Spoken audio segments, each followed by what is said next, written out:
Nous fêtons aujourd'hui les archanges Michel, Gabriel et Raphaël. Alors tout d'abord, bonne fête à tous ceux qui portent ces prénoms ou qui ont un prénom composé avec l'un d'eux. Vous le savez, le catéchisme de l'Église catholique présente l'existence des anges comme une vérité de foi. Mais pour celles et ceux qui se posent des questions à leur sujet, cela va faire plaisir au recteur du sanctuaire, ils peuvent participer à l'une ou l'autre des sessions sur les anges qui sont organisées ici même chaque année ou presque. Car pour ceux qui connaissent bien la vie de Benoît Trancurel, ils savent la place des anges dans sa vie. Cependant, ce que la Bible et la tradition chrétienne disent des anges peut avoir des liens avec ce que nous avons entendu durant cette session sur l'enfant, sur la vocation et sur l'engagement. Aussi vais-je en parler en ce sens. Tout d'abord, la question des anges est corollaire à la question de la place de l'être humain dans l'univers.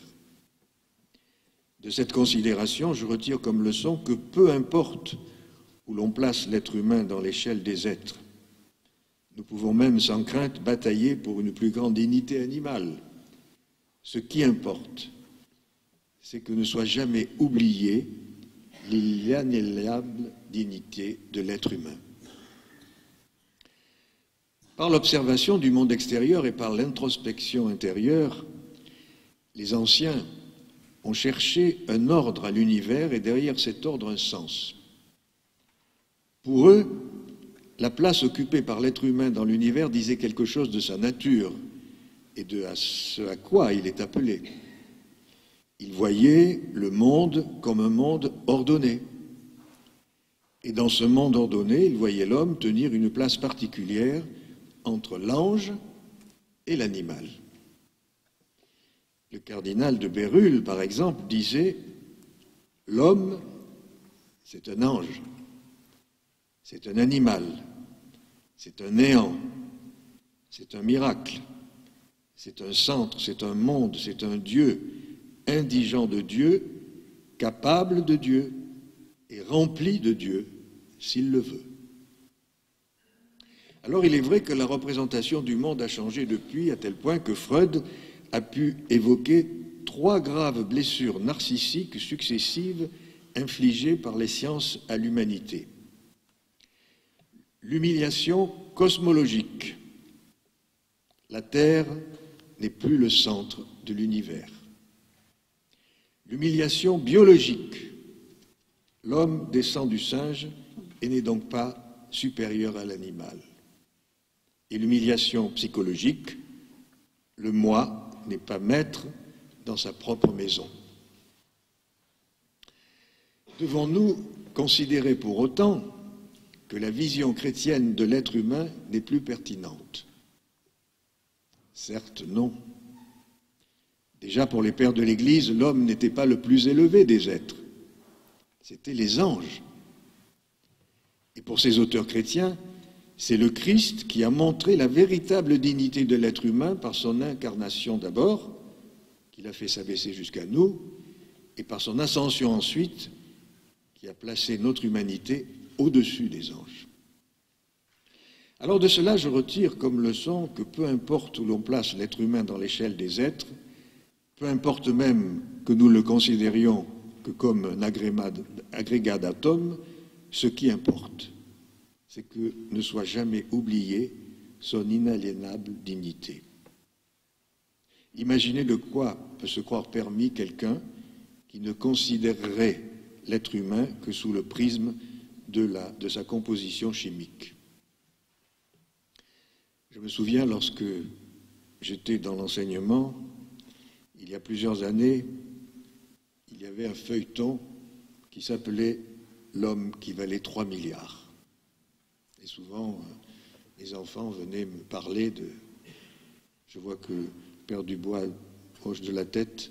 Quand vous étiez gamin, vous regardiez « L'homme qui valait 3 milliards ». Au même moment, quelques savants avaient fait le calcul pour savoir quelle était la valeur d'un être humain à partir de ce qui le composait. Et voilà qu'on était passé de 3 milliards à, en gros, une trentaine d'euros. Et enfin, nous savons que la vie n'a pas de prix. Et la vie n'a pas de prix parce que le prix, c'est le Christ qui lui a donné dans sa résurrection. Donc, tout en intégrant les données des sciences qui nous font reconsidérer notre place dans l'univers, nous avons à sauvegarder l'inviolable dignité de tout être humain et pour nous, pour vous enseignants, évidemment celle de l'enfant. C'est ce que vous faites comme chef d'établissement, comme professeur, comme éducateur, en mettant l'élève au centre des apprentissages, au centre de vos attentions. Souvenez-vous, comme si on en avait fait la découverte en 68, de ce qui se disait à l'époque, c'est que l'enfant n'est pas fait pour l'école, mais c'est l'école qui est faite pour l'enfant, comme une sorte d'inversement des valeurs. Alors à cette première leçon, revenant de la question des anges et de la place qu'ils tiennent et que nous tenons dans l'univers, j'en ajouterai une deuxième. Les enfants dont vous vous occupez ne sont pas des anges, comme on dit. Et cette expression courante est bien plus profonde qu'elle n'en a l'air. Cela ne signifie pas que les enfants ne sont pas sages, comme des images. Cela signifie en revanche qu'ils sont susceptibles de progrès. Des anges, on dit qu'ils sont dotés d'intelligence et de volonté. Une intelligence et une volonté qui, du fait qu'ils sont pur esprit, les font opter pour ou contre Dieu en un seul acte, en pleine connaissance de cause. Tel n'est pas le cas de l'être humain. Certes, nous sommes dotés d'une intelligence faite pour connaître et comprendre, et d'une volonté faite pour aimer, mais nous sommes aussi faits de chair et de sang. Nous tirons notre connaissance de ce qui nous vient par nos sens, l'ouïe, la vue, l'odorat, le toucher, le goût. Et cela, vous le voyez bien avec les enfants. Dans leurs apprentissages, les uns sont plutôt visuels et les autres auditifs. Souvenez-vous à ce propos des travaux d'Antoine de la Garandrie, qui fut mon professeur lorsque j'étais étudiant à l'Institut supérieur de pédagogie à Paris. Il montrait dans ses travaux que selon que l'enfant est auditif ou visuel, la pédagogie se doit être différente.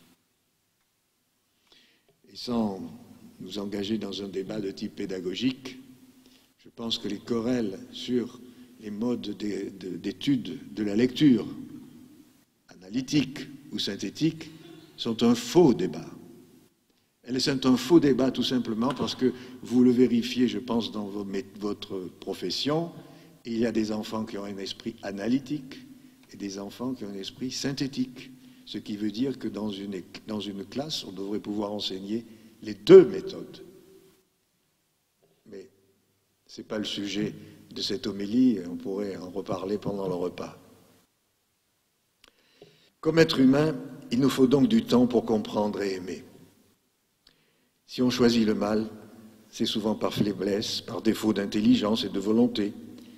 Et si on choisit le bien, il nous faut malgré tout du temps pour nous y établir.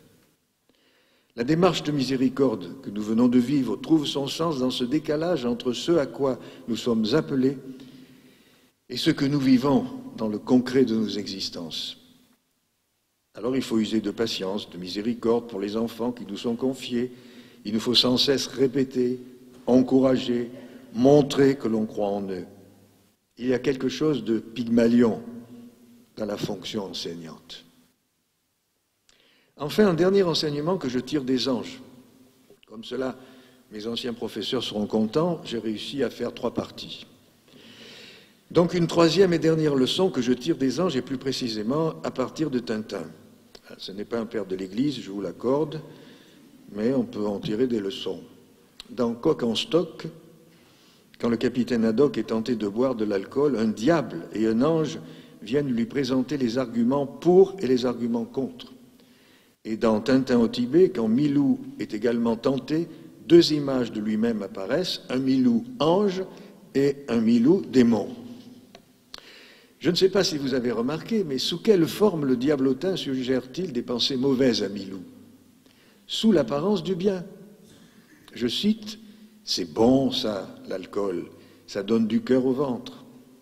Et donc voilà ce que dit le diablotin, c'est bon, c'est bien, c'est beau, et non pas c'est mal, c'est mauvais, c'est laid. Le malin se déguise en ange de lumière, comme le dit saint Paul. Et si Hergé avait dessiné 2 anges de lumière avec juste 1 ou 2 indices permettant de discerner qui est qui, on saisirait mieux la difficulté qu'ont parfois les enfants à discerner ce qui est bien et ce qui est mal. Et c'est ici que nous avons un rôle à jouer en tant qu'éducateurs. Notre rôle est bien d'entraîner les enfants à exercer et à développer leur esprit critique aujourd'hui plus que jamais. N'ayons plus la naïveté de croire que tout ce que savent les enfants, c'est à l'école qu'ils l'apprennent.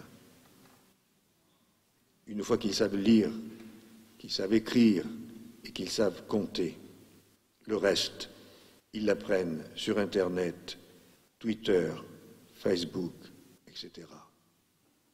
D'où la nécessité de les aider à prendre du recul, à mettre de l'ordre dans ce qu'ils perçoivent dans le désordre, à organiser le puzzle de leur pensée et de leur intelligence. Voilà. Je termine ainsi.